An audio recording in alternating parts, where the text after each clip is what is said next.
Hello, welcome back to the Invictus Racing League podcast. My name is Gareth, joined by Sab as always, and it's episode 7. And Sab, doesn't feel like we've done 7 already, does it? No, it definitely doesn't, does it? I fondly remember the first time I was doing this, thinking, how do we approach it all? But now it all seems to be going really well, and I'm looking forward to what we got to chat about tonight. Absolutely, and uh, good to have you back, guys. If you're watching, of course, we're now on several of the podcasting sites. So if you can't join us live here on Thursday nights, 8 p.m. on twitch.tv, you can always go to Podbean, SoundCloud, Spotify, and or equally if you want to watch it back on YouTube, we also put it up there as well. So make sure you check out all of those sites. You can subscribe to the channels there to get the podcast directly on your phone. But yeah, for tonight, it's gonna be a good one. Of course, we've just had an incredible weekends of racing, and we will be discussing the German Grand Prix in the next hour or so. We've also got a little bit of conversation about Toro Rosso and Red Bull and what they're going to do heading off into the future. And equally, I'm going to have a little bit of fun with Sab with some hypothetical silly season as it's called as we come up to the midpoint of the F1 season, and what he thinks or where he thinks I should say where some of the drivers might end up next season. And of course, we've got the infamous hot lap question that Sal will be answering at the end of the podcast. So, yep, good to be back, guys. Of course, we had a week off, and Sab, have a nice holiday last week. Yes, it was lovely, thank you. The weather was a bit too hot for my liking. It was about 37 degrees at one point, but yeah, it was good fun. I ended up on Sunday going to the Silverstone Classic, which is always great to see some of the old F1 cars racing around on track and stuff. But now we're back and we're back into the rhythm of it again. And I'm glad to be back on the podcast and looking forward to what we got to chat about shortly, especially the highly talked about German Grand Prix. Absolutely, as you say, let's kick it off. And of course, that's the thing most pressing as we come off the middle of a double header. Of course, the Hungarian Grand Prix coming up in a few days' time. But there was the German Grand Prix last weekend that's really got a lot of buzz in the F1 community. And you were saying just before, because you were at the Silverstone Classic, that you didn't manage to see the full race, but you have seen the flashpoints from the Channel Yes. 4 coverage. But I don't know what you saw of it, but it was one of the best races for a long time. And I mean, it's funny to say because I feel like we've said that for the last like month or so. Because Yeah. I believe in the last podcast, I said that the British Grand Prix was the best Grand Prix that we've seen in many years. But it's funny what a little bit of rain can do. Oh, most definitely. I did see quite a lot of it. It was incredible, wasn't it? Mercedes were celebrating their 125-year anniversary, and unfortunately for them, it could not have gone much more wrong than it did, really. Everything went catastrophically wrong for them. They certainly know how to win well, and they also certainly know how to lose really badly. It was one of those rare off days in Formula One where Mercedes just didn't turn up, and usually when that happens, we do end up with good races and good battles on track for the podium and for the race win. But it wasn't just Mercedes, though, was it? As we seen, there was many people, especially towards the end, going off the track. It was yeah, full of many incidents throughout the race. It's one of those things. I don't know if you remember Bernie saying about the sprinkler system. It makes you wonder now, doesn't it? If we add bits of rain every now and then to each circuit, what sort of races we get if we get these sort of races?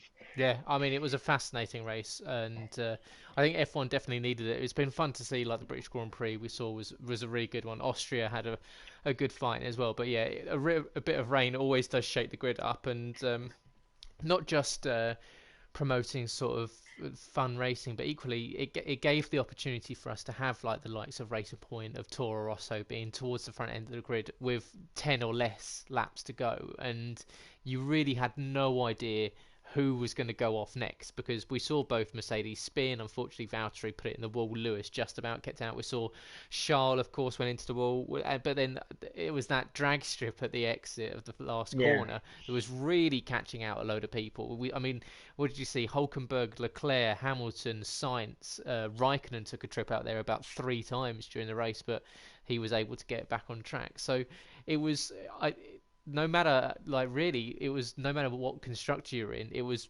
really, really dependent on what your tires were like, because we saw so many guys that, especially in that period where we saw a lot of drivers going to slicks.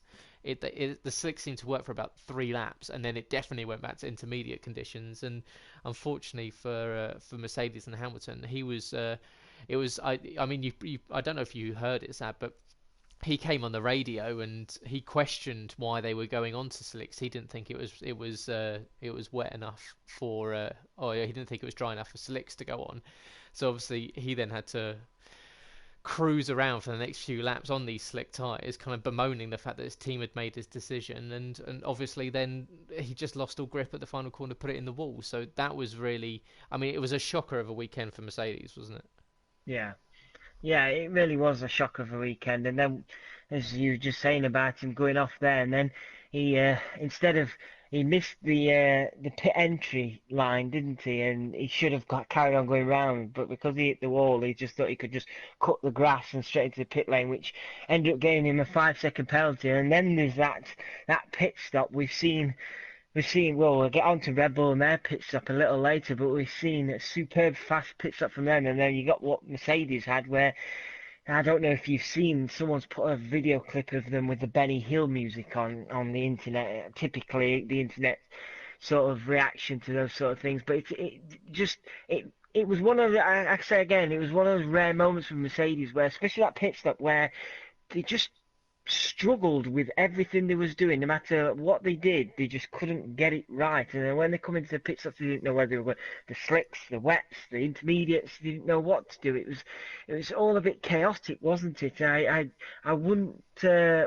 like to have been Lewis Hamilton sat in that car for, well, I think it was 50 seconds, was it, the pit stop at Yeah, the time? And yeah. It and was yeah, as you were saying, it really was a mess from Mercedes. And I yeah. mean, do you put it down to sort of the off-track distractions? We saw, of course, they like you were saying, they had the anniversary, and they had a lot of classic cars and dressing up behind the scenes. Does that make you take the eye your eye off the ball slightly, or was it just one of those races? It's tough to say, really. I'd say if it was a dry race, all race, you'd have probably just got the Mercedes show what we normally tend to expect. But I just think because it wasn't a constant wet race, was it? It kind of dried for a bit, got wet again, and it was just really hard to call for everybody. Yeah, Mercedes standing out as the leaders of the championship and the current champions, when they do make mistakes, it's going to be blown up bigger, isn't it? But it wasn't just them, really, was it, who had a disastrous weekend? For me, if I just like to shift it from Mercedes slightly, one person who I feel really sorry for, and I thought he was going to get his first ever podium, was Nico Hulkenberg this weekend. He was sat in a great position. I think it was P4 at one point. He sat in a great position. You're thinking, is he going to get it today? It was all going a bit chaotic in front of him, and you thought if he just keep it on the track, he could have done what Danny Kvyat did and maybe nick a podium. But that just got away from him at the end there again, and he tried to dig it out, didn't he? And it just didn't work. It was a bad weekend for Renault as well, because Daniel Ricciardo also blew it, so they didn't get any points either. So, yeah, because Mercedes are who they are, it was always going to get blown up, wasn't it? And be more highlighted. But a lot of teams this weekend, not just Mercedes, badly struggled. And like I say, the Racing Points and the Toro Rossos took full advantage of that. Yeah, and I think it was disappointing because Nico's sort of that nearly man now, isn't he? And then I think Yeah, Jenson Button was somewhat similar when he was sort of in the early stages of his career. People never thought if he was going to come away with any sort of victory or podium, and he broke that duck. But Yeah, he's been on the podium and dropped off in late stages in several races, and he's never quite managed to do it. And I think he was running second. I can't remember if it was second or third after the second safety car. And yeah, unfortunately, like we saw with Lewis and Carlos and Charles, he got onto that black tarmac. But unlike I think Kimi was really the only driver that seemed to be able to really get off of the throttle and steer the car. And whether that's the rallying like blood Mm, in the yeah, Finnish soil there is over there, and it's he was the only one that really got out of it. But I mean, the worst thing that Nico did was that he just locked the brakes up, which just turns the car into like you've got no steering, you're not going to stop, and obviously then he yeah. went straight into the wall and yeah, front wing damage, and then beached it trying to spin the tires. But I mean, it was frustrating to watch, and but it was you really felt for him because there was definitely an opportunity there, especially with what we saw later in the race. So yeah, it was disappointing. But then I think you listen back to Carlos Sainz after the race as well, and I think he bemoans Yeah, his early spin because I imagine he probably thought he would have been standing where Kvyat was yeah. if he hadn't had that initial spin because three stops for him. So it was I think coming back to fifth was probably a nice bit of a reprieve for McLaren because after that spin and unfortunately Lando having that engine issue or power unit issue, I imagine they probably weren't expecting too much. No, and from what I read as well, McLaren uh, decided to play it more safely than what the Racing Point and Toro Rosso guys did. They went for a bolder, braver strategy, and it ended up paying off for them. But I think McLaren realised Renault had had a poor race and decided to just play it a bit safe, get that P5 in the bag, secure some good points, and extend that gap for fourth place. Which, yeah, as a fan of McLaren, I was desperate. I was thinking we a podium here, we're going to get on a podium. But if you if you think logically and long term, it's a sensible play from McLaren to just make sure you stay on the track and pick up that P5, keep picking up the points because at the end of the day, you don't know, for example, what you're going to get this weekend in Hungary, and those points he's picked up now could be crucial towards the end of the season, especially if the likes of Renault, Toro Rosso, and Racing Points do start to catch up. Yeah, exactly. Especially with Renault no scoring at the weekend as Yeah, well. So that was definitely. I think it's a better result than Carlos gave himself credit for because yeah, yeah, I think after you saw him spinning in, I mean he was lucky to. I mean it's easier because he wasn't in the gravel, so he was able to kind of save the tires and but he was able to get it into reverse, which is quite typically quite hard in Formula One cars because as soon as they drop their revs, they tend to cut out quite easily, as we see several cars doing when they get into a spin, and the cars really struggle to sort of like select gear. So yeah, well done for Carlos. I think that was a well earned fifth place. And looking at some of the other teams that sort of did well over the weekend, and one team I will just quickly breeze over, just mention how they possibly could have done a little bit better in the race was Williams. And I don't know if you've seen the footage of it, but it's slightly embarrassing from Williams' point of view. So at the after the safety car, where I believe it's the one where Nico had gone off, and yeah, he there was two cars that were lapped down. So you had Stroll and George Russell. They're allowed to pass the safety car and get to the back of the field. And in that moment, Stroll had gone onto the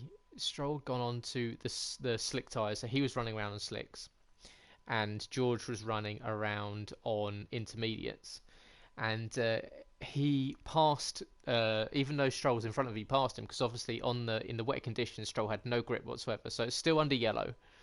yeah, But George is being told in his ear by his engineers that he has to let Lance back pass because he's technically passed under yellow. But George can see on his steering wheel that his delta is going up and up and up because obviously you have to stick to a delta, but Yeah. that Stroll can't keep up because obviously he's on slick tyres on a wet track. So he was literally crawling around this lap trying to get Stroll to catch up. The engineers continuously saying, "Let him pass, let him pass, let him pass," and George is getting like more and more irritated. Like he cannot catch up. I'm basically crawling. So he loses, I'd say, 20, 30 seconds on this lap, slowing down to try and let Stroll past. He gets to the final corner and Stroll pits.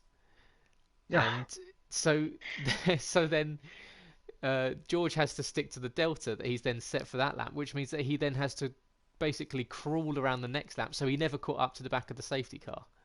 So he was. That's why there was such a huge gap between the end, like the safety car, and where the Williams were at the Right. end. So in theory, because we saw Stroll do the opposite, obviously he pitted for the intermediates. He then benefited from that massively, and we saw he was up in what, second or third at the end of it because there was Yeah. a second stoppage quite soon afterwards. So in theory, if Williams had actually just let George pass him and just dealt with it, they could have been in the same position of where we saw the Racing Point at the Toro Rosso at the end. And although obviously they don't have the pace that the others do, in the wet, I imagine that George probably still would have only have dropped down to at worst seventh. So really, Williams is sort of mismanagement of that situation has cost them massively. And although they moved up with the Alfa Romeo disqualification or the penalty, but I think yeah, if you go back and watch it, the it's on the F1 TV and it's all over Twitter at the moment. It's fascinating to watch because it's obvious that George knows what's going on, but the Right. engineers have no clue. So yeah, No, I did. I definitely didn't see that on the Channel 4 coverage, so that is quite interesting. Actually, I definitely have to check that out. But I feel for George Russell. Just mentioning him, I feel for George Russell because he's out qualified and pretty much outraced Robert Kubica, hasn't he, all season? And it's Robert Kubica who's ended up with the point for Williams for this season, which must frustrate George Russell quite a bit, I imagine. yeah, it's exactly what you said. It's got to be frustrating for George. You think that he's deserved or not deserved it. Obviously, the car's got to be underneath you for deserved, but he has been quite comfortably the better driver in Williams this season, and that's why. I mean, we'll get onto it when we talk about silly season later, because there's obviously talk about possibly a free seat at Mercedes, and of course he's in that Mercedes driver program, and he may be a potential driver for the Silver Arrow. So yeah, we'll get on to George a little bit later. But going back to the German Grand Prix, Racing Point and Racing Point and Toro Rosso had a shock result, I think you can say.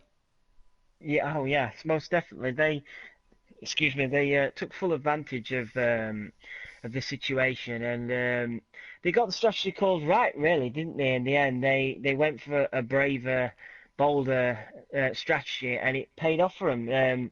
Lance Stroll at one point had Bottas behind him, if I remember rightly, and Bottas was struggling to overtake the racing, and it's the Force India, the Racing Point, and Lance Stroll. I'm not. I'm not a big fan of his. I'll be honest with you. But in these conditions and in this type of race, Lance Stroll always seems to do really well. I think it wasn't it Baku he got on the podium with Williams, and that was a crazy race full of different incidents and stuff. He always seems to be able to provide a good result when the races are going all a bit chaotic, and he's done himself the world of good, I think, this last weekend, showing what he can do in that Racing Point, and especially showing showing to the team what he can do against Checo. So, because Checo didn't do that well either, did he? But the Toro Rosso, Danny Kvyat, huge congratulations to him. That was it, the first podium for Toro Rosso in 11 years, I think I read, which is a fantastic drive. He's him and his teammate have been absolutely superb this season, and huge congratulations to him. It was a mega weekend for him, having his child born the day before and then getting a podium. He couldn't have had much of a better weekend, if I'm being honest. Yeah, become a dad the night before, and then get your first podium for a while, and yeah, Toro Rosso's first podium since Seb Vettel's win in Monza in 2008. So yeah, it was probably a little bit of a dream scenario for the Toro Rosso team, and yeah, but credit to them, they they did everything they needed, and he almost snatched second on the last lap with Seb running wide at the Mercedes curb. So yeah, it could have been even better. But yeah, I mean, both Racing Point and Toro Rosso will be delighted with that. That's really decent points in the constructors, which is something that both teams have needed. Yeah, They had a lot of maybe not so much with Racing Point, but definitely Toro Rosso. I imagine had a little bit of kind of hope going into the season they might be able to push a little bit higher. Obviously using that Honda engine and power unit that Red Bull seem to be using quite effectively now. So it's interesting to see that Toro Rosso is still slightly behind, obviously, but even though they're affiliated to Red Bull, that they don't quite have the same resources that the top team do. But yeah, Albon equally, if he hadn't been caught up earlier in the race, I think he could have done a lot better. He dropped down. He was running quite nicely, but unfortunately, I think it's seventh place finish for him. So he was slightly disappointed with that because I think he thought he could be up where Daniil was, but. Yeah, great result from Danny and equally from Lance. And yeah, as you said, Lance decent in the wet, and I don't think he, like you say, I don't think he's everyone's cup of tea. Obviously, people don't like it when we see obvious pay drivers, and especially someone which with such amount of nepotism, with Stroll's dad obviously running the team. But yeah, I mean, he got in the front row in the wet in Monza a few seasons ago, I believe it was, yeah, when they got the strategy perfect for qualifying, and so he's obviously very comfortable in that sort of changeable conditions, which can really benefit you. And I don't I'm like you. I struggle to. I find him quite irritating, but I don't think he's a bad driver. I definitely think there are better drivers that could be in his position, but I still think he does every now and then. He has very good race pace, but we've seen this season his qualifying pace has been absolutely nowhere. yeah. I think this week or last weekend was the first time he's got out of Q1 all season, which I mean, and that's not good enough because we've seen Checo No, in Q2 consistently and sometimes even breaking Q3. So that's something he needs to work on. But maybe a result like that in Germany will kickstart his season, and equally Checo spinning out on the first lap and might sort of hint his confidence. So you might see maybe a brief sort of swap in fortunes over the next few races with Racing Point. But looking at the leaders, and obviously it was Red Bull that really benefited from Mercedes' woes, and equally, although Vettel had a really nice fight back, he had a very, very strange race and seemed to really struggle in the early stages, but then sort of come alive in like the last 20 laps or so. But it was Red Bull that absolutely blitzed it, and although making a slight mistake when they put Max out on mediums instead of softs like the rest of like everyone else was, where he had that spin, luckily managed to keep it on track. They just worked it perfectly, got him out in front, gave him fresh air when he needed it, and Max did the work. Which, yeah, I mean, it was another really good race, and another from Red Bull world record pit stop, 1.88 seconds. yeah. You just don't. You didn't think it would get beat so soon, so quickly, did you?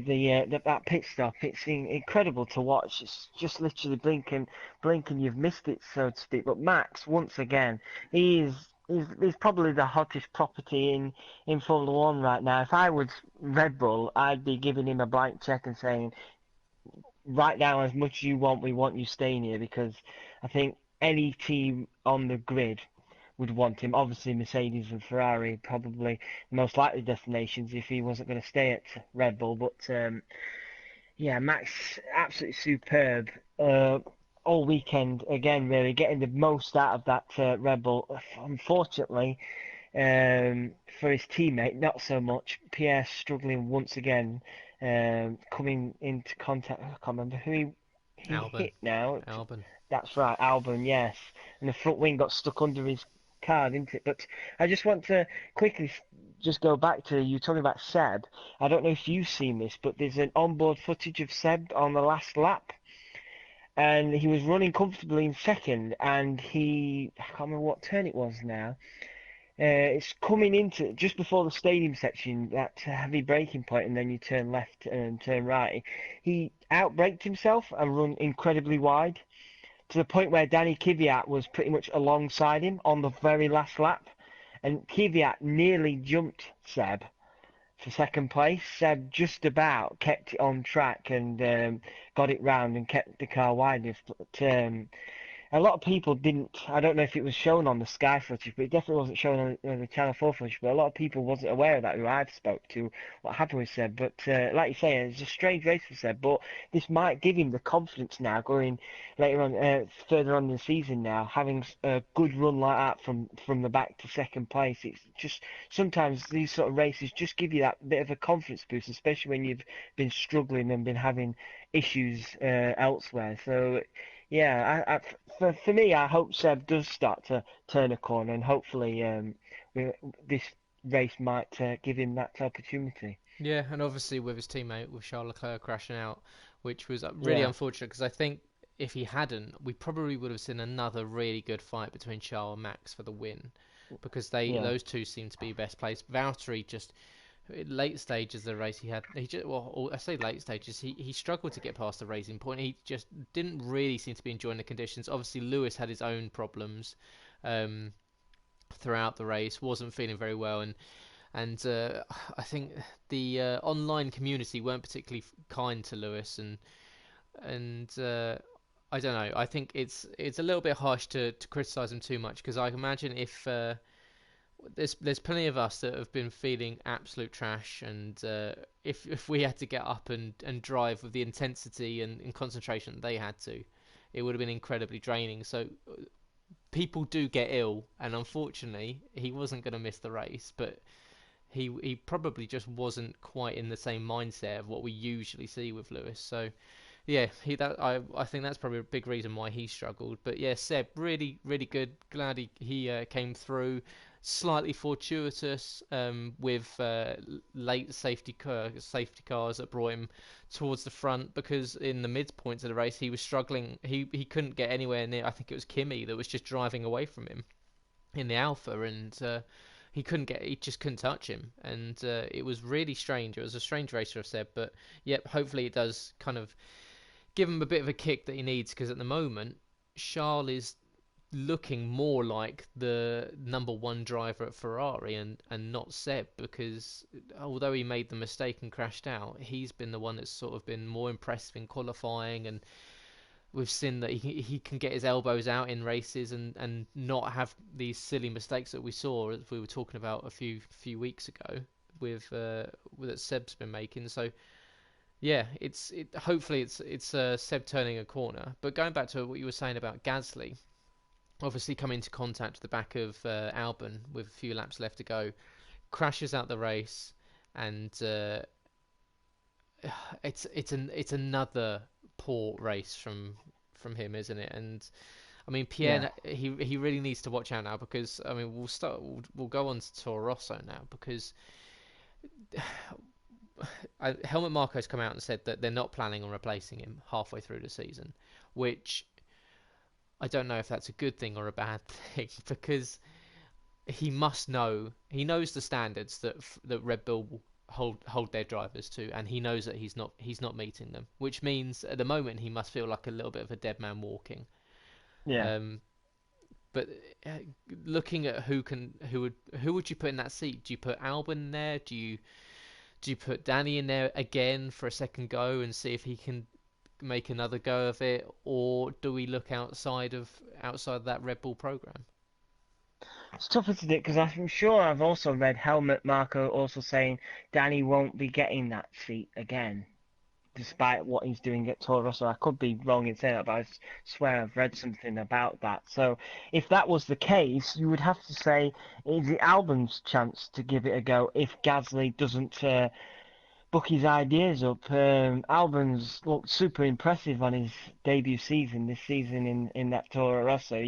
He's been there or thereabouts with his more experienced teammates. I think Toro, be perfectly honest, I think it's probably one of the best Toro Rosso lineups they've had in a few years now. They're Yeah. both really good consistent runners. They qualify well. They've always been around the points. It's good to see that you've got two guys who are really working well with each other. But with Gasly, like you say, what do they do? Because even Christian Horner's now coming out and saying he needs to be scoring more points than he is doing, which I keep asking the question. I'd like to ask you this question: is Max getting more out of that car than he should be? And Gasly is, I know he's made mistakes, but is Gasly finding the absolute limit with the car, and that's all he can give him? Is Max, because he's Max and because of how talented he is, he's just extracting that bit more out of the car, and that's why Pierre's probably not looking as good. It's I find it strange really because yeah, Pierre I don't think he's on the same level as Max, but Pierre's not slow. He had a good season last season with Toro, so it's just strange how this season's gone for him in the Red Bull. Yeah, I think like with your question, I think it's the difference between being a good driver and a great driver. And Max at the moment is a great driver. He's not finished outside of the top five for the last 20 races, which and that's incredible consistency. And I think it was Hungary last year was the last time that he was outside of the top five. And but I don't know, Pierre. He's just like you said. He's a talented driver. He's done very well in junior formulas. He did well at Toro Rosso. Of course, he had that fourth place in Bahrain last season. But he just whatever it is, whether it's just been nerves, whether it's the car is set up for Max and Pierre doesn't have the same pull when it comes to how the car works, and it's not working at the moment. And whether he needs to I don't know, do almost like what we saw from Valtteri, because obviously Valtteri by the end of last season just looked like a broken man, didn't he? With Yeah, how yeah, he was viewed as the second like the wingman as he was called by Toto Wolff. Whether he needs to almost do what Valtteri did and just kind of go back and have a complete reset, but mid-season, because otherwise I don't Red Bull aren't going to give him another season. He's got to take this summer break in between the Hungarian and I think it's the Belgian Grand Prix, and really kind of reassess how he drives, and he needs to be in the position that Max is now over the next half of the season, because otherwise yeah, he's not going to be in the Red Bull next season, because they can't have that lack of consistency, because at the moment he's closer to fighting with Carlos Sainz yeah. over sixth position in the championship than he is. I think Max is over double the amount of points that he's got. But I think it's Red Bull, although they won't care about where he is in the drivers, it's hurting them in the constructors, because if he was sort of at that same level as what Max is doing at the moment, they'd be way ahead of Ferrari, and Yeah. I think that's what means more to them at the moment. And yeah, like I think Alex is a very good shout to go in there. I'm not sure if they'd go for Danny again. Um, I don't know. Maybe they would, because he's still relatively young. He has done well this season, but I don't. I think obviously Alex has got the youth on his side. He's you can tell that he's very like Lando. He's very chilled out, very relaxed, very professional, which is what Mercedes like, what Red Bull like to see from their drivers. Um, so yeah, I'd like to see Alex have a go from next season. Um, he's bringing in a lot of sponsorship as well. Just brought in two brand new sponsors to Toro Rosso, so that kind of helps his cause as well. So yeah, Red Bull, huge decision to make. And then equally with Toro Rosso next season, if they do promote one of these two drivers up, they've got replacements in the lower formula. And I know you're not massively clued up on the juniors, No, but not really. Sorry. the at the moment in F3, they Red Bull have got Yuri Vips, who's an Estonian driver. is part of the Red Bull Junior program, and if he continues his current trajectory, will be a he's the next Max Verstappen very much. He's very, very good. Been doing really well in F3 so far this season. Really challenging the Prema team, who've got a huge amount of resources and some very good drivers. So yeah, Yuri Vips in F3 at the moment. I could quite easily see them jumping him straight from F3 up to F1, like what they did with Max a few seasons ago. And then equally Patricio Award, who was recently signed to the the Red Bull Junior program, was the Indy Lights champion out in America, which is the feeder series to IndyCar, and he got brought over, did a race in F2 to cover a few races ago. Wasn't massively on the pace because obviously it's a completely new car going from driving IndyCars to driving European style hybrid races. But he's now over in Japan as part of the Super Formula. Actually took Dan Ticktum, who we were talking about a few weeks ago. He actually Yeah. took his seat after they dropped Dan. So yeah, Patricio Ward, he's potentially a driver that might get placed in F2 next season, and Yuri Vips, like I said, might be jumped straight up from F3 into the Toro Rosso seat. So if that's the case, Pierre might find himself out of Formula One.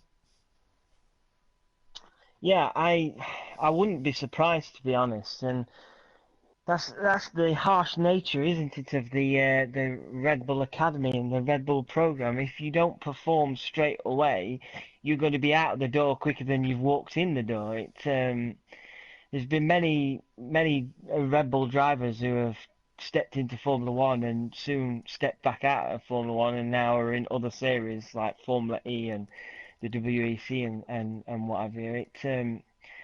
Yeah, to me, looking at Pierre, he looks like the type of person who just needs an arm put round him and just, just to tell him that it's all right, it's everything's going to be okay. I don't think he's the type of person. I could be wrong, but from the outside looking in, he doesn't like the type of person who responds well to his team publicly criticizing him. I know I couldn't put up with that if my boss or what have you was going on social media or going to news people and telling them, oh yeah, he's not good enough, he's not doing this, he's not doing that. Yeah, if I was him, I'd know I'm not doing good enough. I don't need it all being aired out, dirty laundry aired out on the on media platforms. I say I feel for Pierre. I hope the summer break after Hungary he does reset and we start to see a Pierre who's fighting in the top five regular for the rest of the season. Then fingers crossed his F1 career can somehow stay. But at the minute, like you say, I'm very worried for Pierre in his F1 career because it could be over way before it's even begun, and that would be a shame really because, like we've just said, he's a good driver. It's just that environment he's in at the minute. It's dog eat dog, isn't it? Really.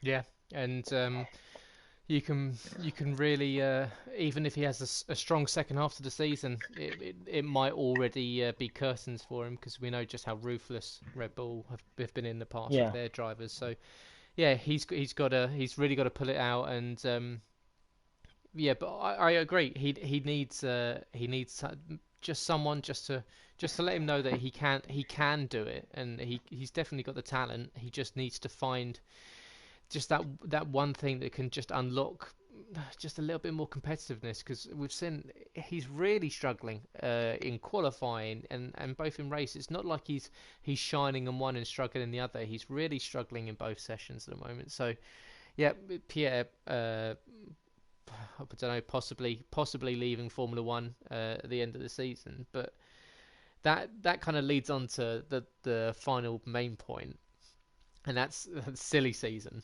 And so silly season for those that aren't initiated to F1 is sort of that we get to the midpoint of the season in the summer break when contracts come up and they're like tend to be renewed and you get new drivers and potential rumors flying around the paddock. And I don't know about you, Seb, but one of my favorite has been the rumor of Alonso going to Red Bull, and Yeah.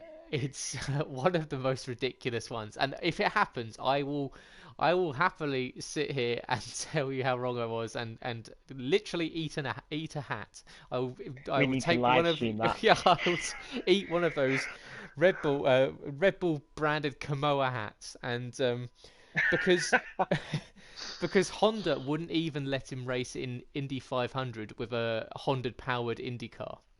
They're not going to let him race in their flagship Formula One team.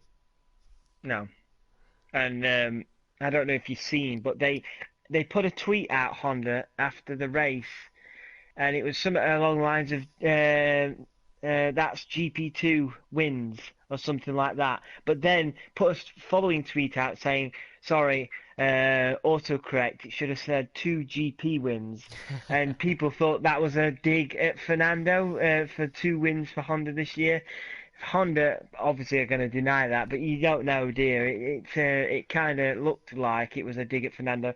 I just with all, see, I had good experiences of watching the live feeds on the website when McLaren went with Honda, and the stuff he said that came out on TV. I just think there's just no chance in hell he could possibly go into another Honda powered car anywhere, never mind in Formula One. I just think he said so much bad stuff about the state of that engine at the time, which, yes, granted, the engine wasn't great at the time, but you kind of keep it in-house, don't you, so to speak. You don't go off saying the things he said at the time. It'd be absurd if Alonso went there, and I think it would be absurd as well to send Alonso there when you've got Max there, because you would have the craziest terms of personalities clashes going. Max, as we know, he's a very what's the best way to describe Max? He's on fire. He's very full, isn't he? He's very full on. And you get Fernando, who's never going to step back either. It's going to create similar atmosphere to what you had with Hamilton, Alonso at McLaren in 2007. So, I, the only reason why I hope it happens is just to see you eat a hat, but I honestly don't think it's going to happen. I can't. I just can't see it happening. I'm equally. I don't think it's. I think Alonso needs to move on from Formula One. Um, Yes. I think there are plenty of younger drivers that deserve to have these positions now. And the problem with Fernando is he's now essentially he's just stat packing. He's picking and choosing where he wants to race depending on if it's gonna get him success, which is fair play. He's had a long career in Formula One. He's been a very, very good driver in the top 15 of all time. But he he's not doing it out of a passion for motorsport now. He only wants to race in the Indy 500 because he wants to win. He won't commit to a full season. So it's I don't know. I was never a huge fan of Alonso. I think Fernando's a fantastic driver, but I think yeah, putting him in, especially in a team with Max, just wouldn't work. It would be a Hamilton and Alonso situation all over again. He likes to run the team and kind of Yeah. yeah. McLaren was his team essentially for those years that he was with them. So it's yeah.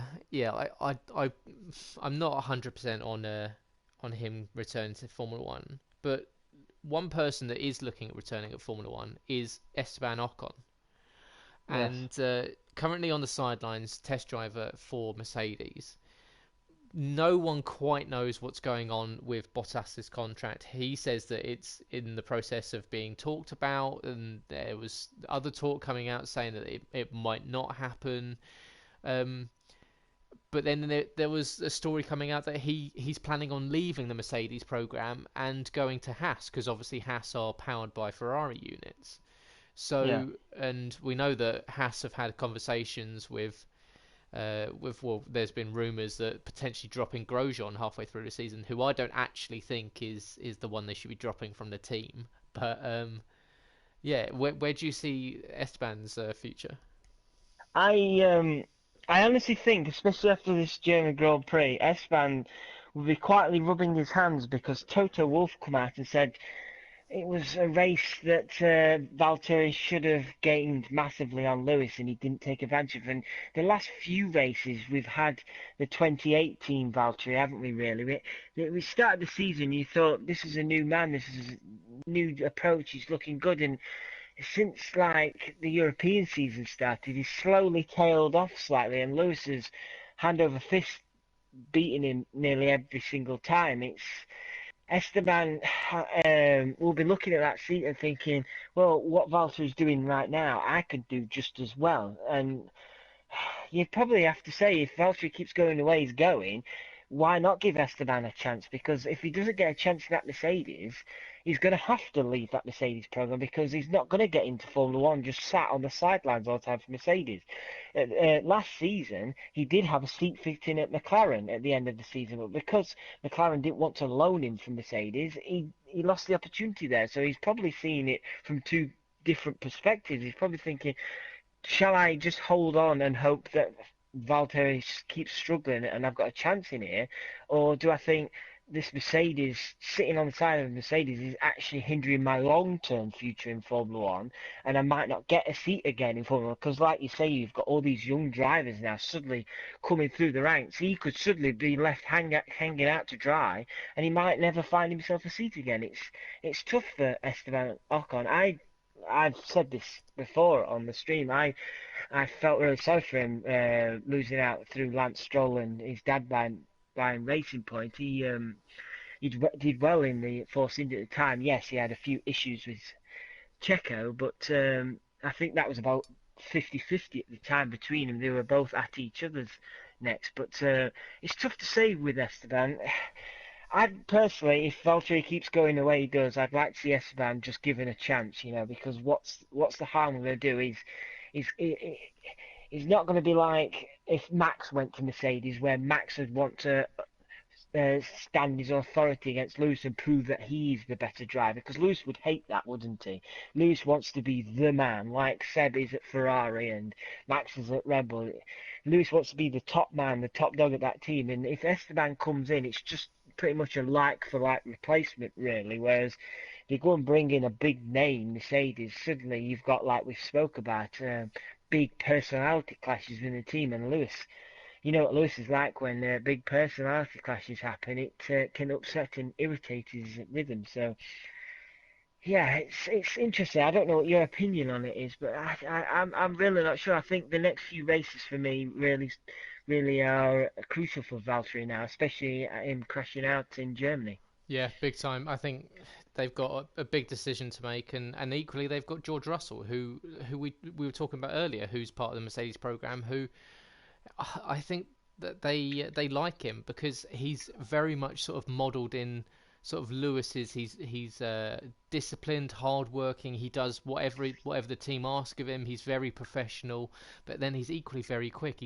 Of course the F2 champion from last season, so he's got the pace. He just needs we've seen that he's already wiping the floor with his teammate during qualifying and in the races. So yeah, Mercedes got a big ask, and I think what's funny as well is if you watch the last few races, especially when Charles has been on the podium, Lewis bigging up Charles a lot, especially in like sort of after the races, saying, "Oh, this young kid, he's up and coming," and I think this is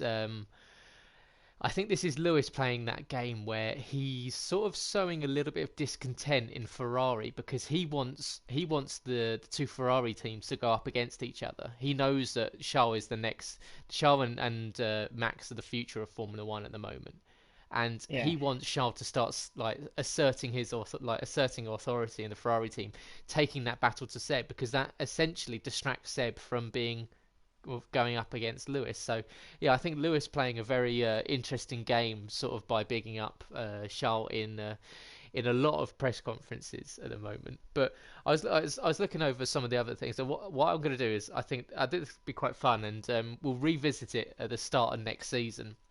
So I've written down all the teams here. And I'd like Okay. you to give me who you think will make up the 2020 grid for each team. Oh, right. Okay. So who will be on the grid in Australia next season in the Mercedes? Lewis and Esteban Ocon. In the Ferrari. I'd say it'll stay the same. Seb and Charles. Okay. In the Red Bull. Max and Alex Albon. Nice. How about Renault? Phew, that's tough. Yeah, Um, there's talk about Hulkenberg leaving, and his contract yes, there runs to the is. end of this season. So Um, who did they replace him with? That's the thing, isn't it? Dan's obviously going to still be there. I don't know who could possibly go in. I'll say for now because I honestly don't know. I'd say that team stays the same for now. okay. We obviously know the only team that we know for certain will Yeah. be McLaren, sticking with Norris and Sainz. So Yep. Haas, who are under Phew, huge flux now. Obviously, could be one, could be both. yeah. I honestly don't know what to say for Haas. What I'd need your opinion on this. I'll be honest. I honestly don't know what to say for Haas because, like you say, it could be one, it could be both. This is interesting because Haas, they've got a real decision to make with who they go with in the future, because I think the current driver lineup just isn't gonna it's not gonna work. Um, No.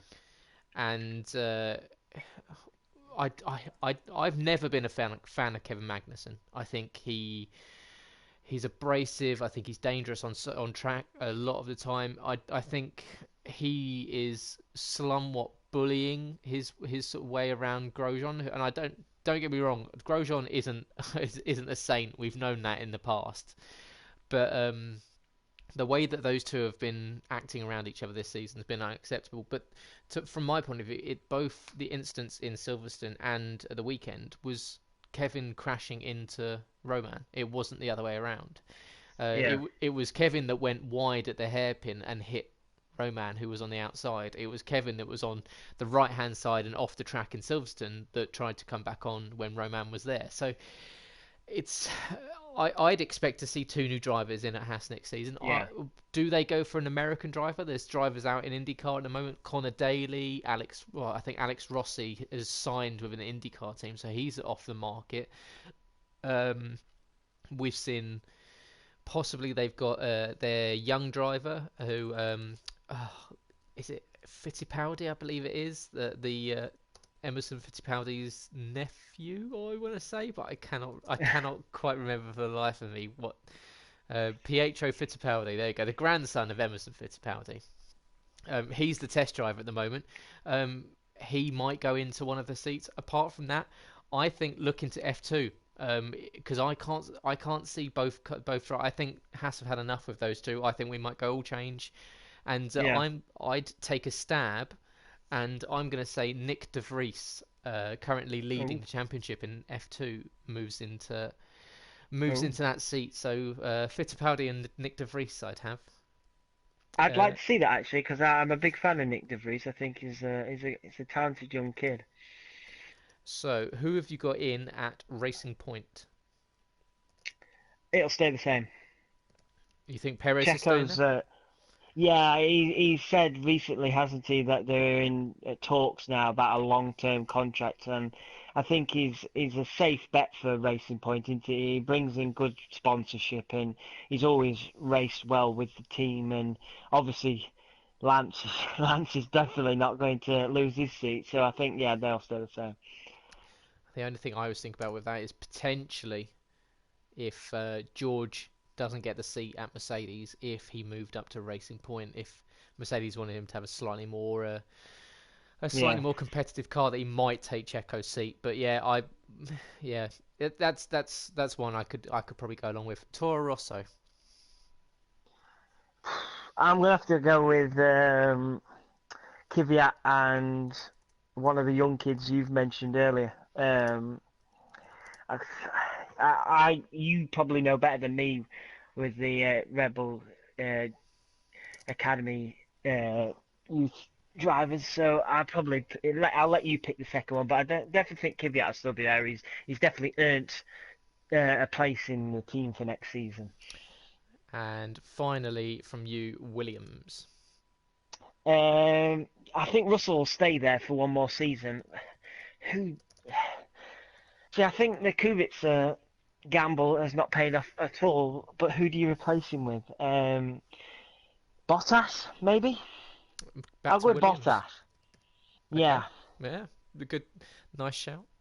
Right. So I'm going for Hamilton and uh, Bottas to stay at Mercedes. I'm going to go Vettel and Leclerc to stay at Ferrari. I'm going, like you, Max and Alex at Red Bull. At Renault, I'm going for Daniel Ricciardo and Huang Yu Zhao, who is the one of the F2 Renault junior drivers. Um, I don't think he's the fastest in the Renault program, but I think the sponsorship and the PR for bringing up F1's first Chinese driver would be a very interesting financial gain for Renault. So I think that's a possibility for next season if we don't have Hulkenberg. Haas, I am going to go for Hulkenberg because I think Ooh. if he loses his seat at Renault, he might end up there. And alongside him, I would go. I'd go Fittipaldi and put their young driver in there. Racing Point, I'll stick right with Stroll and Perez. Toro Rosso, as you said, with Kvyat, and equally, you said with the young driver. Yeah, I think they've got Yuri Vips will come up from F3 to F1, so I'm going to put Yuri Vips in there. And Williams, I think they will go for Russell and their test driver Nicholas Latifi, who's currently second in the F2 Forgot about championship. him.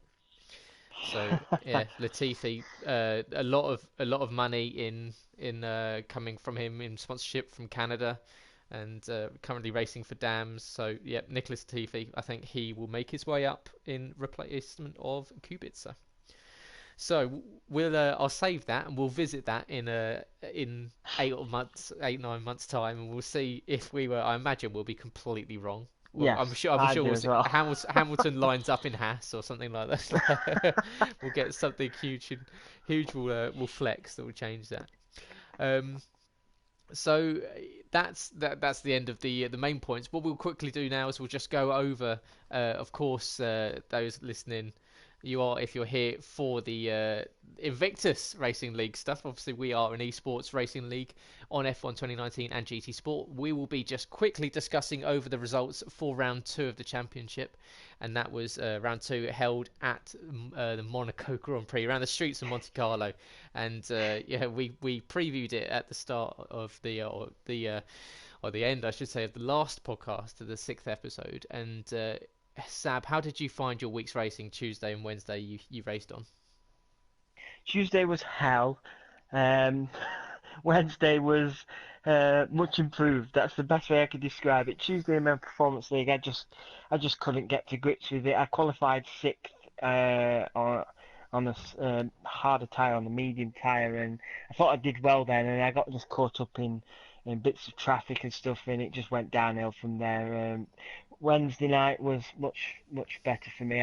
I started at the back and worked my way through and ended up finishing fifth. So, but personally, I'm just glad to see the back of Monaco.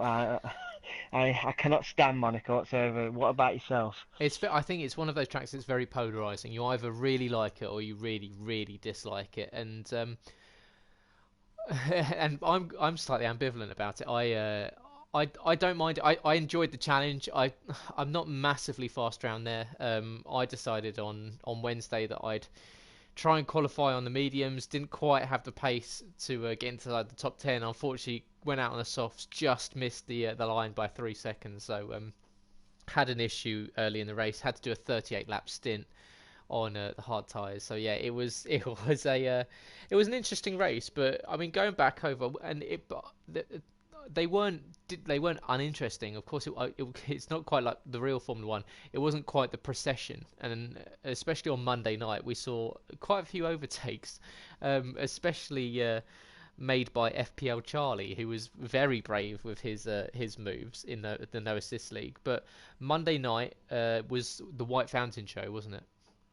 Oh, most definitely. He came out of nowhere, didn't he, in qualifying? You thought, who who was in second for a while? Was it M Doran? Was it M Doran? I can't remember Yep. now. Yep. Yeah, and White Fountain just absolutely blitzed the time right at the end there in qualifying, and come the race, the only time you really, well, the rest of the grid really seen him was on the formation lap, because as soon as the lights went out, he was gone and long gone. He was absolutely superb, White Fountain, throughout Monaco. He's definitely one of these racers who loves racing around Monaco. 40 plus second lead, was it in the end? 39, 40-second lead in the end over M Doran in second place. So yeah, he absolutely wiped the field with his race. M. Doran, just talking about him, he had a superb race himself. He's struggled in recent past, but he come home second, didn't he, in his McLaren with Sam coming home in third on, was it 34 lap old hard tyres? He Mm. was defending all that time in his Haas. He defended superbly, really good defence from Sam. Yes, it is easier around Monaco to defend, just make your car as wide as possible, but he did get the job done and thoroughly deserved that third place. Yeah, well done to the top three. Like you said, White Fountain absolutely nailed that evening. He was superb, and the Belgian takes away his first no assist victory, and you had to applaud him. He was absolutely superb. M Yeah. Doran equally a great podium for him, and Sam ever up there. So on to Tuesday nights, the Realistic Performance League, and it was Scopefielder that took the victory ahead of on track ahead of Ton Albanak, otherwise known as Wave and Tell. And but unfortunately he dropped behind Skyzy on penalties at the end of the race. So Scopefielder in the Williams in Realistic Performance didn't really need the extra power, because I think if he did, he probably would have won it by a lot more than what he did. So yeah, a really good race for Scope and a really nice result for himself and Skyzy. Yeah, definitely. Scopefield there shows how quick he is. I'm not going to paint myself a good picture now, but I had the second fastest car that night, and he lapped me in the Williams. So it just shows either how quick he was or how bad I was. But yeah, Scopefield absolutely absolutely superb. He thoroughly deserved the win that night. I can't imagine. He'll be in anything other than a Williams for the next race either, if that's what he can do in a Williams. But it's going to be much tougher next time out because there'll be a lot more overtaking opportunities. Absolutely. So yeah, Performance League will be very interesting come France next week for round three. So make sure you join us for that one. Then going on to Wednesday, of course, that's our Equal Performance League. So we have three leagues on a tiered base, so F1, F2, and F3, obviously based on your talent and skill. So F1 being the fastest, F3 being for the, I won't say slower drivers, but not as fast as obviously our top tier F1. Scopefielder in F1 took another victory, this time ahead of White Fountain. So the two race winners up in the top two positions once again, and absolutely blitz in the field. Foxy Red 2000, he equally comes in third. He's very quick around Monaco. We've seen him enjoy some really decent races around the Principality in the past. But it was, yeah, looking down through the F1 results, it was business as usual. Scope obviously the reigning F1 champion, so he'll be glad to get his name at the top of the board heading for the rest of the season, because Monaco is one of those races where it's a real confidence booster to take a picture. Not that either one of us would know that, but it's one of those ones where if you can master Monaco, you've really set yourself up as being a pretty decent driver. Yeah, definitely, I agree. On the Wednesday night, we'll discuss it in a second. I felt like I had won a race on the Wednesday night because yeah, half the battle, I don't know, you probably agree with me, half the battle is just keeping it out of the walls, isn't it? And if you can do that, then it feels like a mini victory in itself because it is so tough to navigate round here for consecutive laps. And Schofield and White Fountain, two you've just mentioned there, proven that they are pretty handy when it comes to mastering around this track. Yeah, so well done for those two with their really, really decent results around the streets of Monte Carlo this week. On to F2, and it was South African driver Bio Freak SA in the Toro Rosso. He went flag to flag, really, really good result. Unfortunately, didn't have the best result in Austria. Managed to come back in the best possible way. Takes the victory in F2, but it's Steen 13, the Dutchman, and after really struggling last season, he's actually only been racing or on F1 for the last year and a half. So really new to racing and especially to league racing. He really struggled last season. Couldn't quite. He was finishing outside the points quite often, or making mistakes and crashing out. He's picked up 2 podiums in the first 2 races of the season. So Steen, very well done to you. Humbo Stone comes in third, and special note goes out to Colin J in the Mercedes in F2, who made his way up from 16th on track into 4th. So really, really decent result there from Colin. And moving on to F3, and unfortunately, the end of if you saw the stream, the end of the stream unfortunately got cut off due to a lobby issue. But Sab, Yes. how did the race go for you and the guys down in F3? F3, it was pretty good. Nigel Gash got a superb pole position. He was just ahead of Luke Bailey and F1 Richard in second and third in qualifying. And you thought Nigel Gash, he looked handy round here, and he started off pretty well. There was a first lap incident involving synchronicity. I can never say his name right. That guy and Hixie, and they both ended up sideways into the wall going up from turn 1, and there was a bit of a mess there. I started personally at the back. I prefer to try and work my way through, and thankfully I did. I managed to worm my way through all the carnage and pass a few guys. But unfortunately for Nitro, he clipped the wall a few times, and that ended up demoting him down from his first place, which gave Luke Bailey his win in F3 this season, the first win this season for Luke Bailey. He was leading before the disconnect. Unfortunately, that was very infuriating. On the last lap, the disconnect. Could not believe that. But Luke Bailey, who came in second last week in Austria, now first this week in Monaco, is looking very handy. He's now currently leading the championship because Ferocious Dan was away on holiday drinking one too many beers, probably. Brennons came home in second place. He also had a good race. He was pushing Luke very hard throughout the whole of the race. Pretty much similar, if you've seen the stream, similar to what Nitro was doing to me. For fifth place, Brennons was there all the way up until the disconnect, and then F1 Richard, he came home in third in his McLaren. So yeah, it was a good race, but I found in the F3 it was more of a procession than probably anticipated because it was really difficult to get some overtakes done.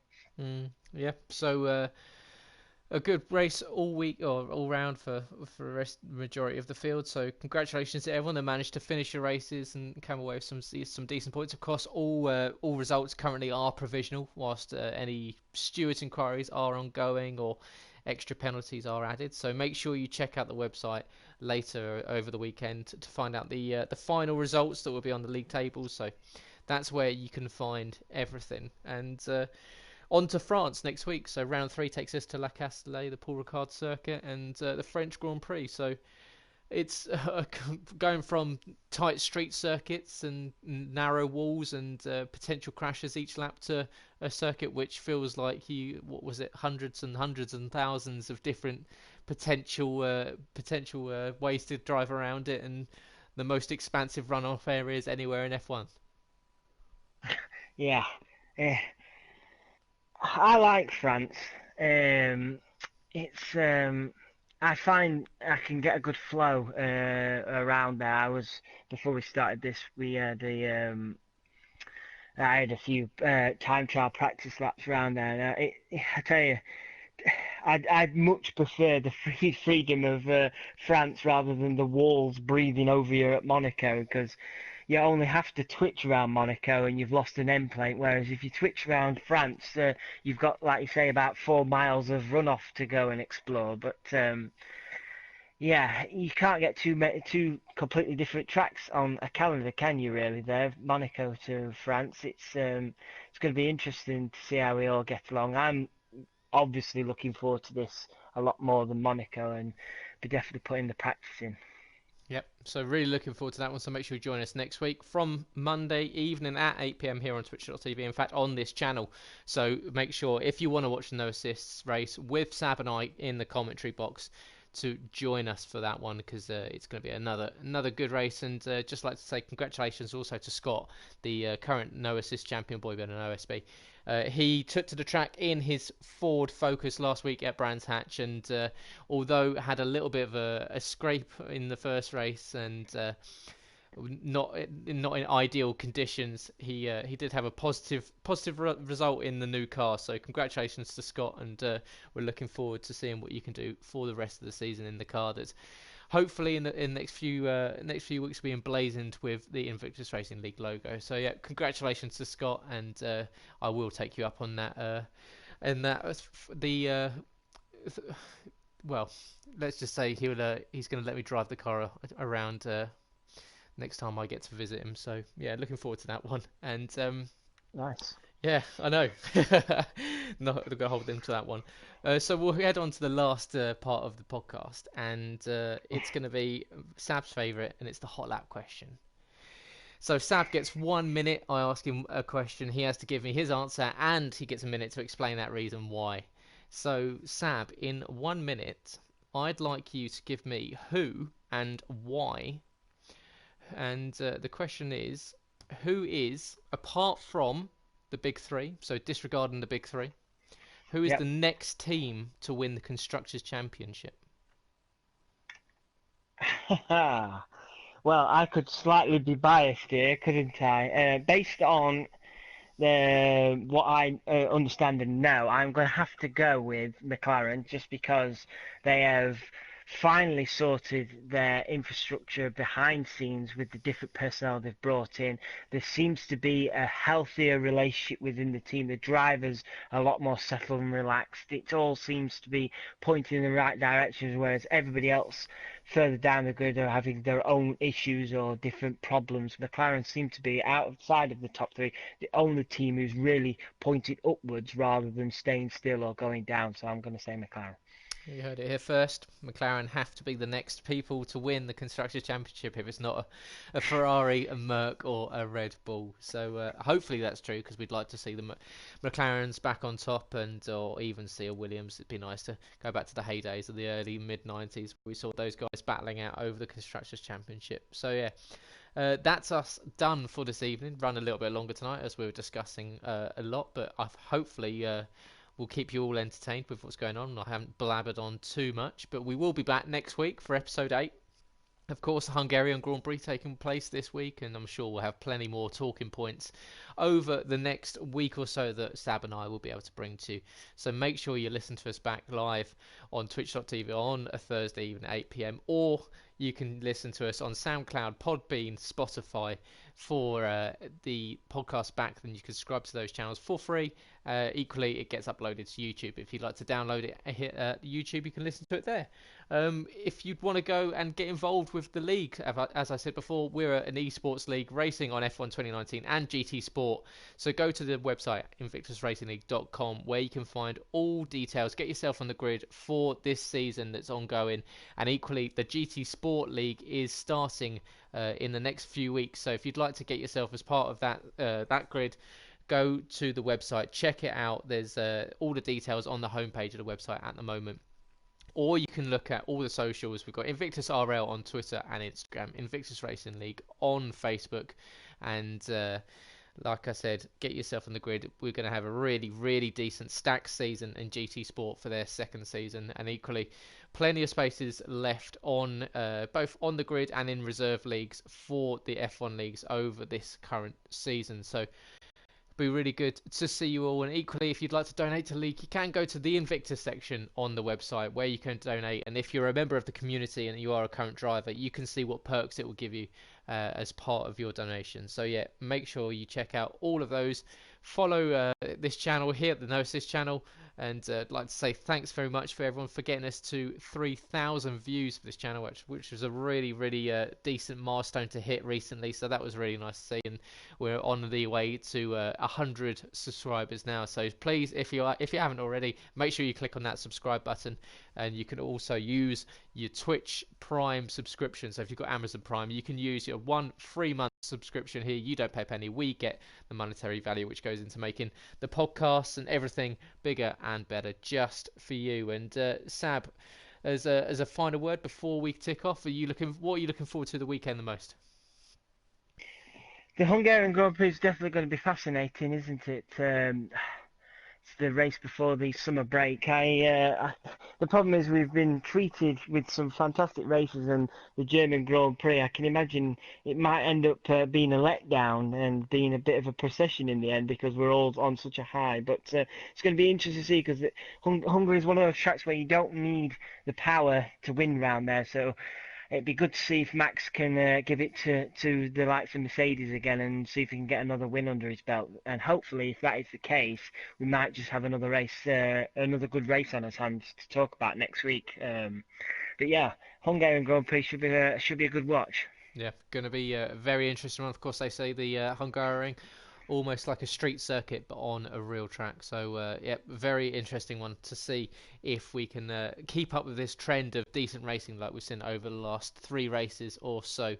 But thanks everyone for joining us for this week. We'll be back next Thursday live on twitch.tv for the live podcast. You can catch it on Fridays. It'll be uploaded to all podcasting sites, and make sure you download it there. You can follow all the channels for free. If you'd like to follow Sab and I on Twitter, you can go to @AlanSabatino on Twitter for Sab, @GT2_driving for myself, Gareth, and for this evening and for this week. Thank you very much for everyone for listening. We hope you've enjoyed the stream and the podcast, and we hope to see you next week. And good night.